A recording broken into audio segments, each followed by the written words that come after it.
Sometimes the bravest thing a man can do is show kindness when the world expects him to show fear. Jacob Thornton had always believed that silence was a man's best companion in the Dakota Territory. Words were dangerous things in 1876, when tensions between settlers and the Lakota ran as deep as the winter frost and twice as bitter.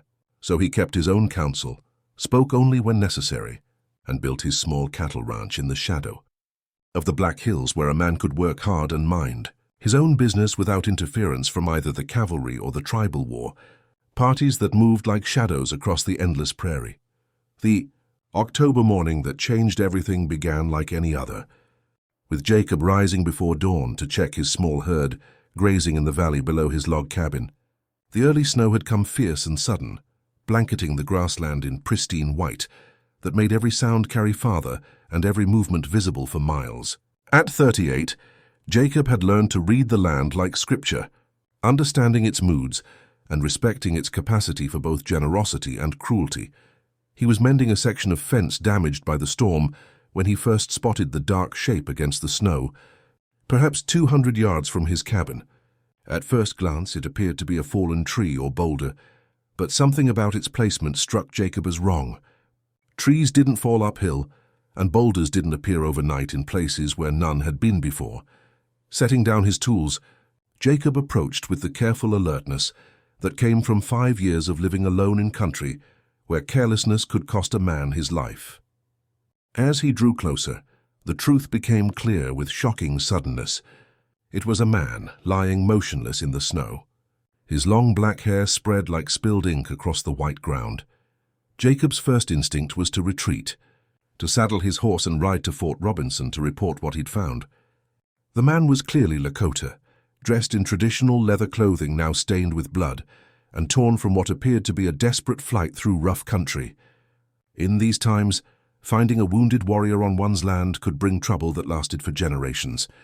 But as Jacob stood looking down at the unconscious figure, something deeper than fear or prudence moved in his chest. The man was young, perhaps no more than 25, and his face, even in unconsciousness, carried a dignity that spoke of courage and honor. More importantly, he was dying. The blood in the snow, the shallow breathing, the deathly pallor beneath his bronze skin, all told the same story of a human being in desperate need of help. Jacob had seen enough death during his years as a Union soldier to recognize it approaching. He had also learned to live with the weight of decisions made in moments when a man's character revealed itself without pretense or preparation. Standing in the Dakota snow, looking at a wounded enemy who might have been trying to kill settlers just days before, Jacob discovered that his character demanded mercy over caution. Without allowing himself time to reconsider, Jacob carefully lifted the unconscious warrior, surprised by how light he felt despite his obvious strength. The man's breathing was labored, and Jacob could feel the fever burning through his body as he carried him toward the cabin. Whatever had happened to this warrior, wherever he had come from, those questions would have to wait. Right now, there was only the immediate need to preserve a life that hung by threads as thin as spider silk.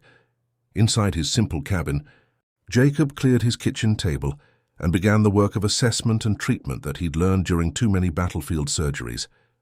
The warrior had been shot twice, once in the shoulder and once in the side, and had clearly ridden or walked for miles before collapsing. The wounds were infected and would require careful cleaning and constant attention if the man was to survive.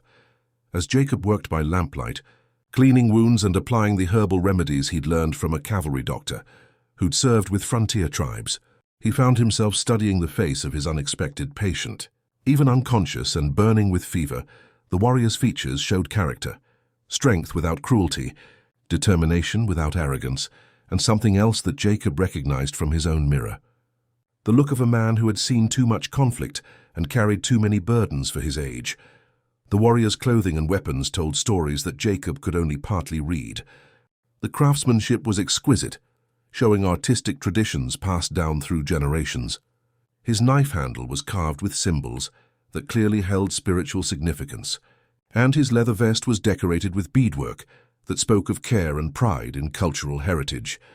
As the night wore on, Jacob found himself talking quietly to his unconscious patient, the way he sometimes spoke to his cattle or his horse when the silence of the prairie became too heavy to bear alone. He told the warrior about the storm, about the condition of his wounds, about the medicine he was applying and why it would help with healing. "You're a fighter," Jacob said softly as he changed bandages for the third time. "Your body's trying hard to heal itself, and that tells me your spirit hasn't given up. Good thing, because I'm not much of a doctor, and you're going to have to do most of the work of getting well."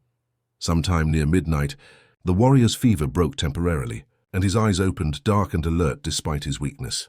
For a moment, the two men looked at each other across barriers of language, culture, and the bitter history that divided their peoples. Jacob saw no anger in those eyes, only confusion and a questioning intelligence that seemed to be trying to understand where he was and why he was still alive. "Easy," Jacob said gently, the same tone he used with injured animals. "You're safe. You're hurt, but you're safe." The warrior tried to speak, but only managed a whisper in his own language before unconsciousness claimed him again. But in that brief moment of connection, Jacob felt something shift in his understanding of what this situation might mean. This was not just a wounded enemy who had stumbled onto his land. This was a young man whose courage had carried him farther than his strength could sustain, a warrior who had fought battles Jacob could only imagine, and a human being whose life now depended entirely on the kindness of a stranger. As dawn approached, Jacob settled into the chair beside his kitchen table, keeping watch over his patient and wondering what the morning light might reveal about the consequences of his choice to offer shelter rather than turn away. Outside, the Dakota wind whispered through the pine trees, carrying with it the promise that some decisions once made set in motion forces that no single person can control or predict. But sitting in the lamplight, watching the steady rise and fall of the warrior's breathing, Jacob felt a peace he hadn't known since the war ended. For the first time in years, his actions had been guided not by fear or self-preservation, but by the simple recognition that mercy was always the right choice when a man had the power to give it. Tomorrow would bring whatever challenges it brought. Tonight, Jacob Thornton had chosen to be the kind of man his mother had raised him to be, and that choice felt like the first honest thing he'd done since settling in the Dakota Territory. Jacob woke at first light to find the warrior watching him, with eyes that held wariness but not hostility. The fever had broken sometime during the night, and though the young man was clearly still weak and in considerable pain, his consciousness was sharp and alert.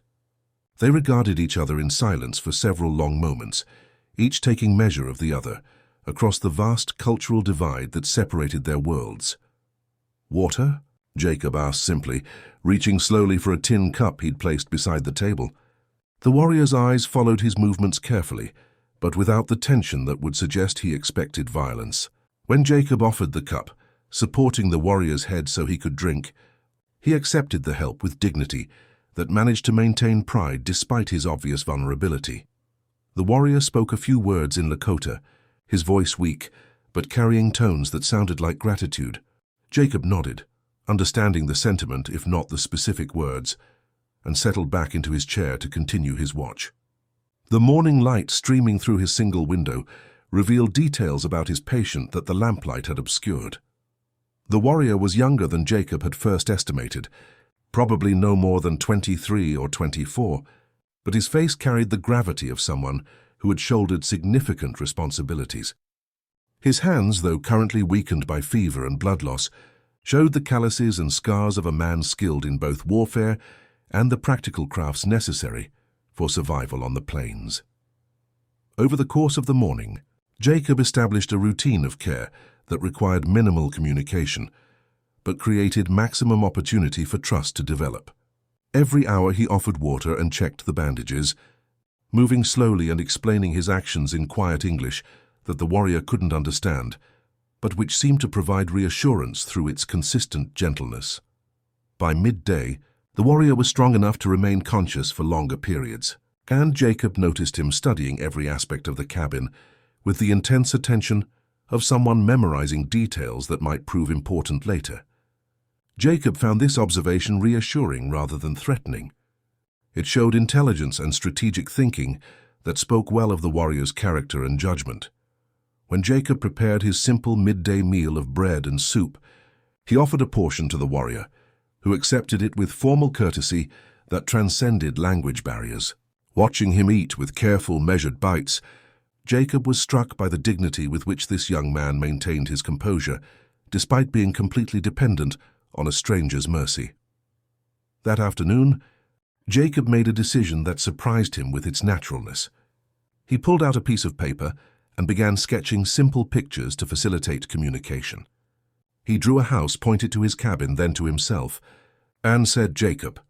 Then he drew a figure of a man and pointed to the warrior with a questioning expression.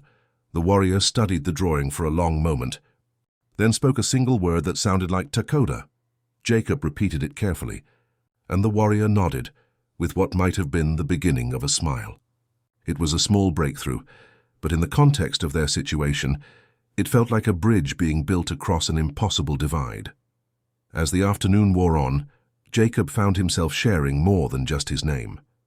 Using his simple drawing method, he showed Lakota pictures of cattle, explaining his work as a rancher.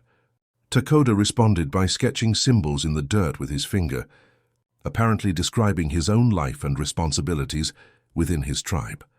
Though neither could fully understand the other's explanations, something important was happening in their exchange of information. They were establishing themselves as individuals, rather than representatives of opposing peoples, sharing the basic human details that make one person real to another.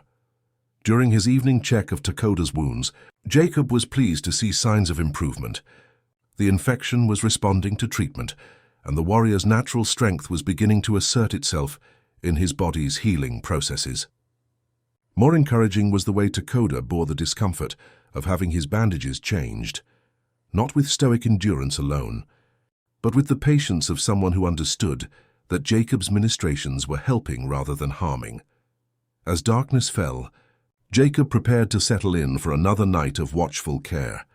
But Lakota spoke to him at length in Lakota, his tone serious and urgent, accompanied by gestures that seemed to indicate direction and numbers. Jacob couldn't understand the words, but the warrior's intensity suggested he was trying to convey important information. "I wish I could understand what you're trying to tell me," Jacob said honestly, "but whatever it is, we'll figure it out together." Lakota studied Jacob's face during this response and seemed to find something reassuring in his expression. He nodded slowly, then settled back against the folded blankets Jacob had arranged as pillows, but his eyes remained alert and watchful in a way that suggested he was listening for sounds beyond the cabin walls. Around midnight, Jacob understood why. The distant sound of horses approaching made both men tense immediately. Jacob reached for his rifle, not pointing it at Lakota, but making it clear he was prepared to defend himself if necessary. Lakota spoke urgently in Lakota, then attempted English words that sounded like "no fight" and "friends."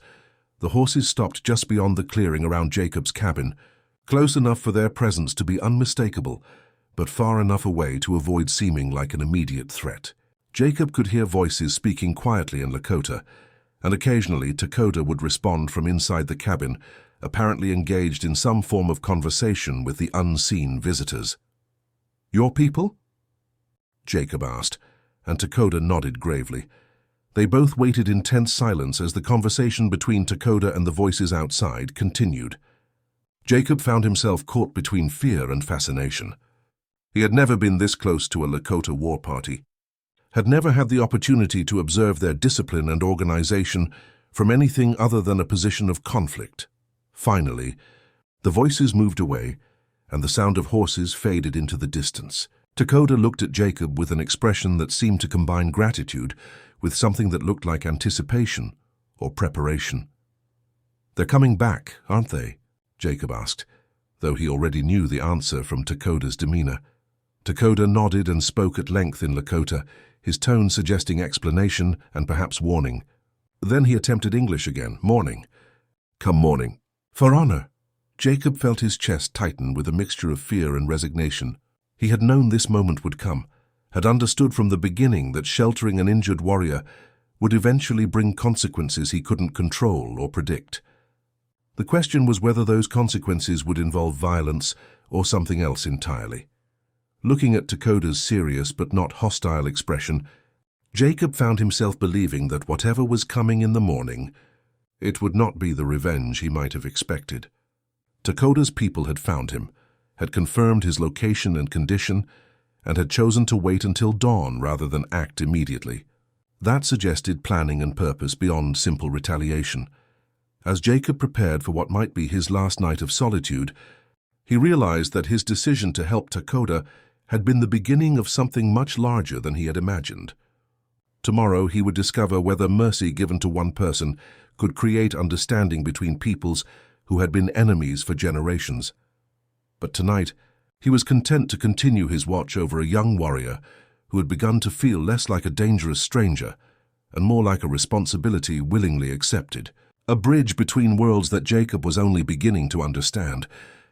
Jacob slept little during the remaining hours of darkness, his mind alternating between practical preparations for whatever morning might bring and deeper contemplation of the choices that had brought him to this moment. Lakota seemed more peaceful than his host, resting with the calm of someone who knew what was coming and had made peace with its necessity. As the first pale light began to touch the eastern horizon, Lakota became quietly alert, his attention focused on sounds beyond Jacob's ability to detect. The warrior's entire demeanor changed, taking on a formal quality that reminded Jacob of soldiers preparing for inspection. Despite his wounds and weakness, Lakota managed to convey the impression of a man preparing to meet important obligations with proper dignity. "They're close," Jacob said, not really asking a question. Lakota nodded and struggled to sit up straighter, wincing with pain but refusing Jacob's assistance. He spoke in English words that were clearly difficult for him, but which he chose with careful precision. "Jacob, good man, Lakota tell them you safe." The simple declaration carried more weight than elaborate speeches might have. Jacob understood that he was receiving a promise of protection from someone who had every reason to consider him an enemy, and whose word would carry authority with the approaching warriors. The sound of many horses became audible just as the sun broke fully above the horizon, their approach timed with the precision that spoke of careful planning and cultural significance. Jacob moved to his window and saw a sight that would remain carved in his memory for the rest of his life. Approximately 30 Lakota warriors rode in formation toward his cabin, their horses stepping with ceremonial precision that transformed their approach from potential threat into something approaching ritual. At their head rode a man who could only be a chief, his bearing and the deference shown him by others making his status unmistakable. What struck Jacob most powerfully was not their number or their weapons, but their discipline and dignity. These were not raiders or a war party seeking vengeance. These were representatives of a people coming to conduct important business according to traditions and codes of honor that Jacob was only beginning to glimpse.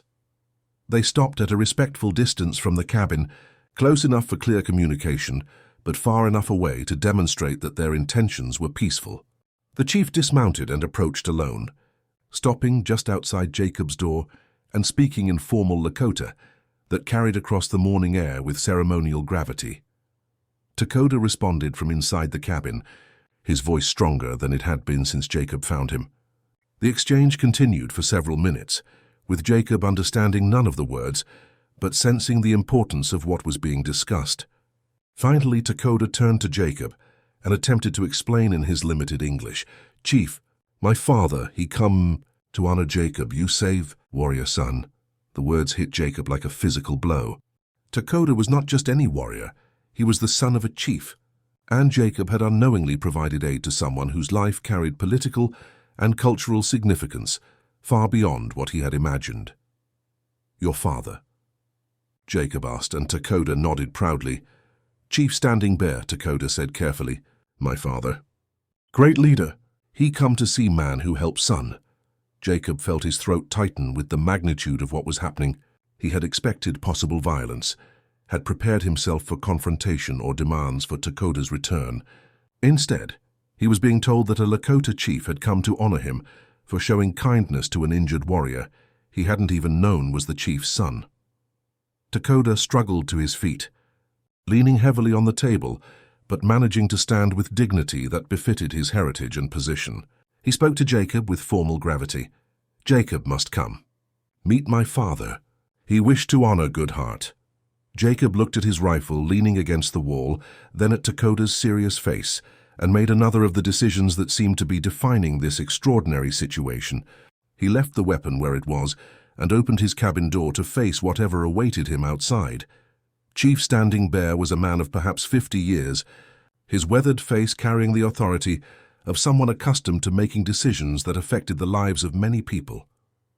His clothing was magnificent without being ostentatious, showing the craftsmanship and cultural pride that marked important occasions.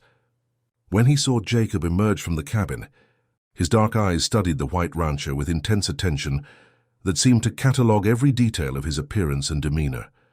Jacob stopped a few feet from the chief and waited, understanding instinctively that this moment required respect for protocols. He didn't understand, but needed to acknowledge. Standing Bear spoke in English that was accented but clear, revealing education and experience with the white world that Jacob hadn't expected. "Mr. Thornton," the chief said formally, "I am Chief Standing Bear of the Oglala Lakota. You have cared for my son when you could have turned away or caused harm. This creates obligation between our peoples." Jacob found his voice, though it came out rougher than he intended. "Your son was hurt, Chief. Any decent man would have helped him." Standing Bear's expression shifted subtly, showing what might have been approval.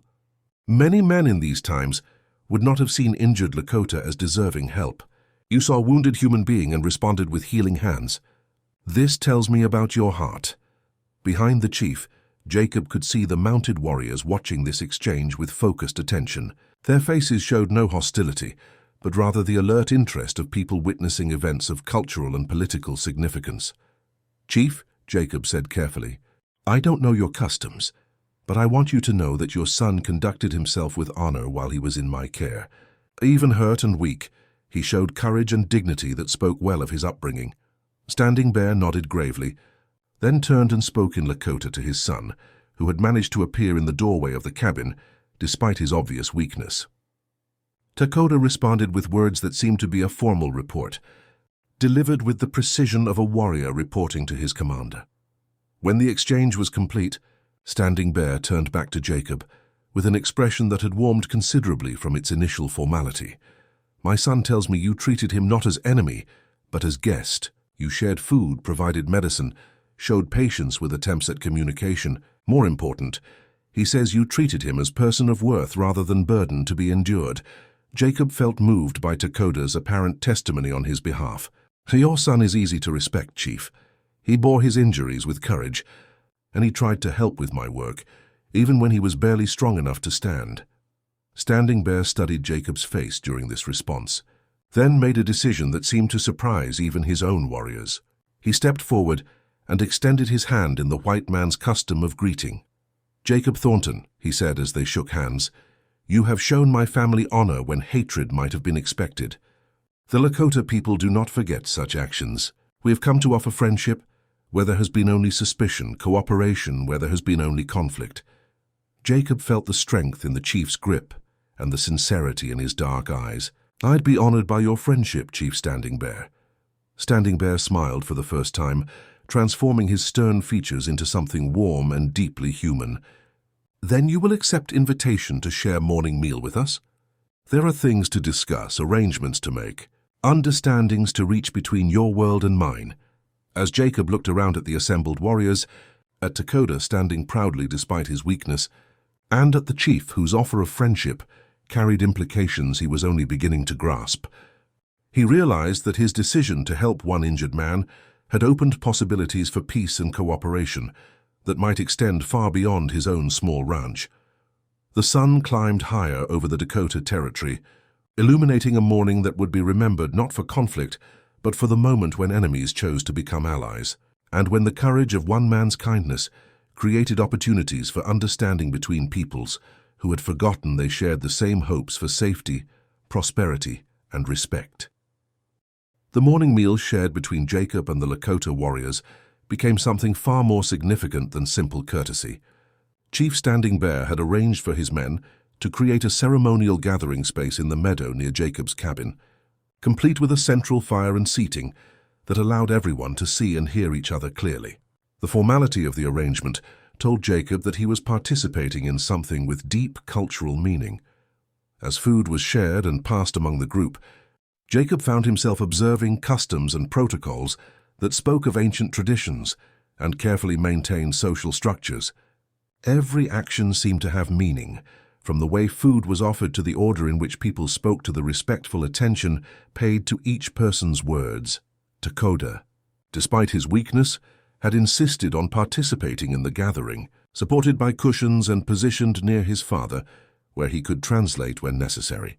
Jacob was struck by the obvious affection and respect between father and son, and by the way the other warriors treated Lakota not as an invalid, but as a valued member of their community, whose recent ordeal had only added to his standing among them. Chief Standing Bear began the formal discussions by explaining to Jacob the significance of what had transpired over the past few days. "In our tradition," the chief said, his English careful but confident, "when someone saves the life of a tribal member, especially the son of a chief, this creates bonds that extend beyond the individuals involved. Your actions toward Lakota have created relationship between your family and our people that will be honored for generations." Jacob found himself both moved and somewhat overwhelmed by the implications of what he was hearing. "Chief, I appreciate the honor you're showing me, but I want to be clear that I helped Lakota because it was the right thing to do, not because I expected anything in return." Standing Bear nodded approvingly. "This is why the bond has meaning, Jacob Thornton. Actions taken for personal gain create debts that can be repaid and forgotten. Actions taken from good heart create connections that grow stronger with time."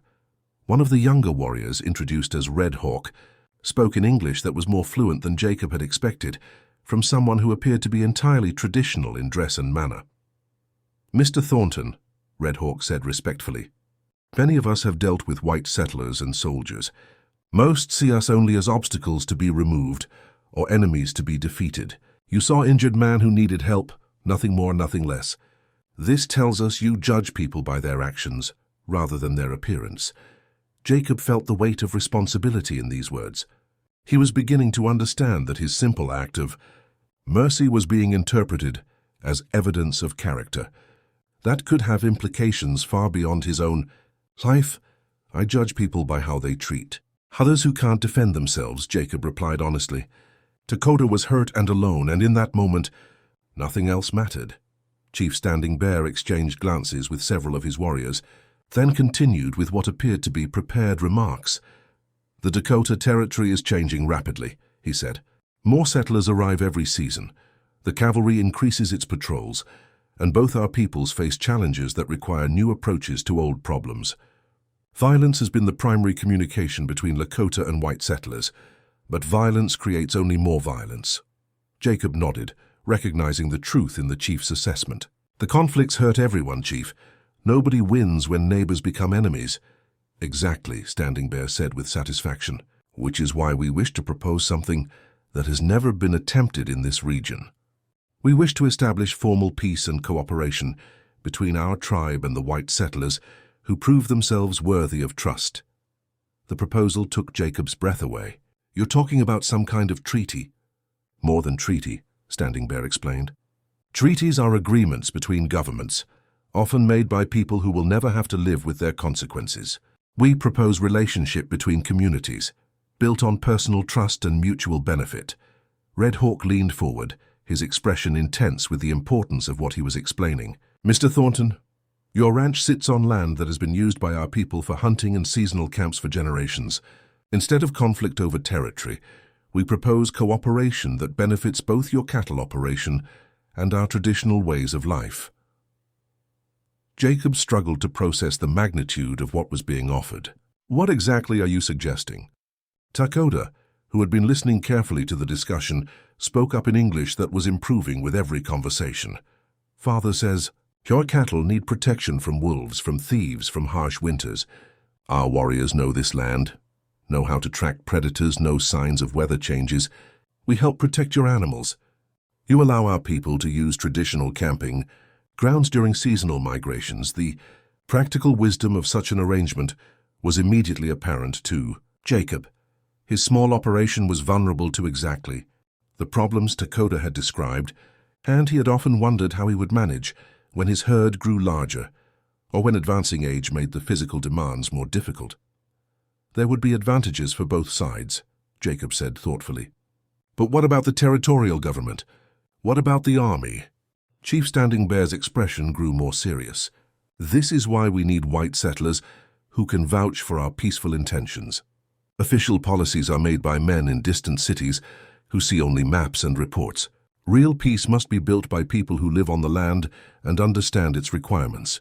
Red Hawk added, "We have observed your character for several days, Mr. Thornton. You live quietly, you work hard, you treat all beings with respect.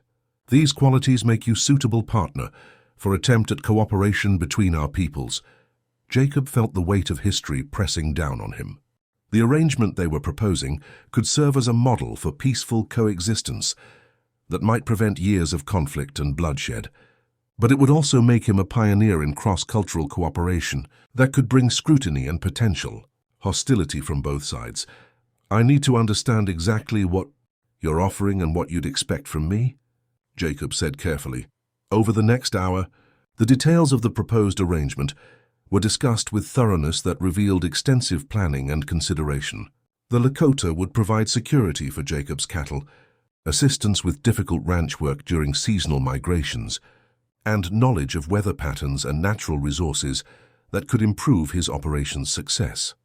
In return, Jacob would allow traditional camping on designated portions of his land, serve as liaison with other settlers who might be interested in similar arrangements, and provide testimony to territorial authorities about the peaceful nature and beneficial results of Lakota cooperation. Most importantly, both sides would commit to resolving disputes through discussion rather than violence, with Chief Standing Bear and Jacob serving as primary mediators between their respective communities. As the sun reached its zenith, Jacob realized that he was being offered not just protection and assistance for his ranch, but the opportunity to participate in something that could change the history of the Dakota Territory. Looking around at the faces watching him expectantly, from Chief Standing Bear's dignified gravity to Dakota's hopeful anticipation, to Red Hawk's earnest intensity, Jacob understood that his answer would affect not just his own future, but the possibilities for peace between peoples who had been enemies for too long. The decision before him was not just about accepting help with his cattle operation. It was about choosing to become a bridge between worlds, a pioneer of cooperation, in a time when most people expected only conflict, and a man whose courage in showing mercy to one wounded warrior could become the foundation for lasting peace between entire communities. The afternoon following the formal discussions brought practical demonstrations of what cooperation between Jacob and the Lakota might accomplish. Chief Standing Bear had requested permission to have his warriors scout Jacob's ranch boundaries to assess the security challenges and opportunities the land presented, while Jacob was invited to observe their methods and techniques. What Jacob discovered over the course of that afternoon revolutionized his understanding of land management and cattle ranching. The Lakota warriors moved through his territory with knowledge that came from generations of intimate relationship with the environment.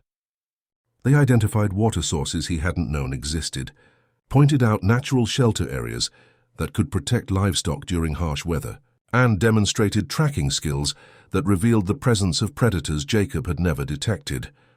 Red Hawk proved to be particularly knowledgeable about cattle behavior, explaining how the animal's natural instincts could be worked with, rather than against, to create more efficient grazing patterns and safer herd management.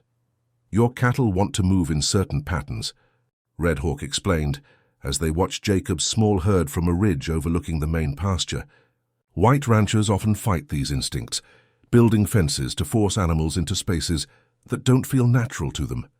Better to understand their preferences and create boundaries that guide rather than confine." Jacob watched, fascinated, as Red Hawk demonstrated techniques for moving cattle using subtle pressure and positioning that required no shouting, whipping, or force. The animals responded with calm cooperation that made Jacob's usual methods seem crude and inefficient by comparison. "This knowledge comes from watching buffalo herds for generations," Standing Bear explained.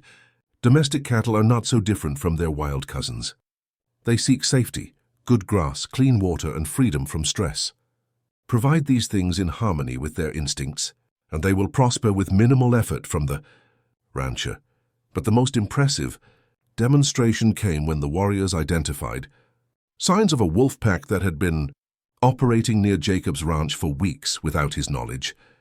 The track, scat, and territory markings were invisible to Jacob's untrained eyes, but the Lakota warriors read them like pages in a book. Pack of 4 adults, probably with cubs somewhere in the hills, one of the older warriors reported to Chief Standing Bear in English, apparently for Jacob's benefit. They've been testing your herd's defenses, but haven't attacked yet because your cattle stay close to the cabin at night. Jacob felt a chill of recognition. He had indeed noticed his cattle clustering closer to his buildings recently, and had attributed it to the early cold weather rather than predator pressure. "What would you recommend?" Jacob asked. The warriors conferred briefly in Lakota, then Red Hawk provided the translation. "We establish patrol patterns that discourage the wolves without harming them unnecessarily. Wolves are intelligent and will move to easier hunting grounds if they understand the cattle are well protected. No need for warfare against animals that are simply trying to survive." As they worked together throughout the afternoon, Jacob began to understand that he was witnessing the practical application of a completely different philosophy about the relationship between humans and the natural environment. Rather than seeing nature as something to be conquered or controlled, the Lakota approached it as a complex system to be understood and worked with cooperatively. Lakota, despite his continuing weakness, insisted on participating in the ranch assessment from horseback, his sharp eyes identifying details that added valuable information to the overall picture. Jacob was impressed by the young warrior's dedication and by the obvious respect his observations commanded from the other warriors. During their evening meal, prepared by several of the Lakota women who had arrived during the afternoon, Jacob found himself part of conversations that revealed the depth of planning and consideration that had gone into the tribe's proposal for cooperation. "We have been watching white settlement patterns for several years," Chief Standing Bear explained. "Most settlers arrive with no knowledge of local conditions, make mistakes that create hardship, then blame the land or the weather or the native peoples for their difficulties. But occasionally," Red Hawk added, "we observe settlers who show wisdom, who adapt to local conditions rather than fighting them, who treat the land and its creatures with respect. These people often prosper where others fail." Jacob found himself honored to be considered in this category, but also curious about the implications. "How many settlers would you consider suitable for this kind of cooperation?" "Fewer than we had hoped," Standing Bear replied honestly. "Most white settlers see any relationship with Indians as either conquest or surrender. They cannot imagine partnership between equals who bring different strengths to common challenges." One of the older women, introduced as Winona, Standing Bear's sister and Dakota's aunt, spoke up with observations that added another perspective to the discussion. "White women might understand cooperation better than white men," she said in careful English. "Women know that survival often depends on sharing work, sharing knowledge, sharing resources. Men sometimes think strength means standing alone." Jacob considered this observation, recognizing its wisdom. "My wife understood that," he said quietly. "She always said that the strongest communities were built by people who knew when to ask for help and when to offer it." Winona nodded approvingly. "Wise woman? The spirits took her too soon?" "Fever 3 years ago," Jacob replied, surprised by how natural it felt to discuss Martha's death with these people who understood loss as part of life's natural rhythm. "She would be proud of what you did for Lakota," Winona said with certainty. "Women understand that showing mercy to strangers is how peace begins in the world." As the evening progressed, Jacob found himself drawn into discussions about the practical details of implementing their cooperative arrangement. The conversations revealed a level of sophistication in planning that impressed him with its thoroughness and attention to potential complications. "We must consider how other white settlers will respond," Chief Standing Bear said seriously. "Some will see cooperation with Indians as betrayal of their own people. Others will assume you have been forced into agreement against your will." Jacob nodded, recognizing the challenges they would face. "And some of your people might have similar concerns about working with a white rancher." "This is true," Standing Bear acknowledged. "There are warriors who believe any cooperation with whites is compromise of our independence. We must prove that partnership can strengthen rather than weaken both communities. Red Hawk leaned forward with the intensity that marked his contributions to important discussions. This is why success of our arrangement is so important. Mr. Thornton, if we can demonstrate that cooperation brings prosperity and security to both sides, other tribes and other settlers may choose cooperation over conflict. The weight of this responsibility settled over Jacob like a heavy blanket. His decision to help one wounded warrior had evolved into an opportunity to influence the future of an entire region, potentially preventing years of violence and creating a model for peaceful coexistence. What happens if it doesn't work? Jacob asked. What if there are incidents, misunderstandings, conflicts that can't be resolved peacefully? Lakota, who had been listening intently despite his obvious fatigue, spoke up with words that carried the gravity of someone who had thought deeply about these possibilities. Then we learn from mistakes and try better ways, he said carefully. But if we don't try, we know there will be fighting, suffering, death for many people.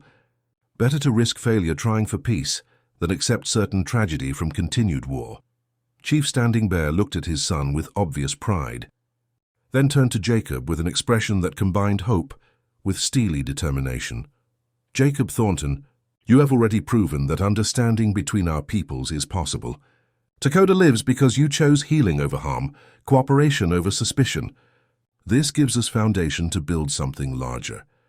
As the fire burned low and the warriors prepared to settle for the night, Jacob found himself committed to an experiment in cross-cultural cooperation that would test everything he believed about human nature, community building, and the possibility of peace between peoples who had been taught to see each other as enemies. The stars emerged over the Lakota territory, illuminating a camp where Lakota warriors and a white rancher planned a future that neither side could have imagined possible just days before. United by the simple recognition that some challenges require cooperation to overcome, and that the courage to trust strangers sometimes opens doors to possibilities that can change the world,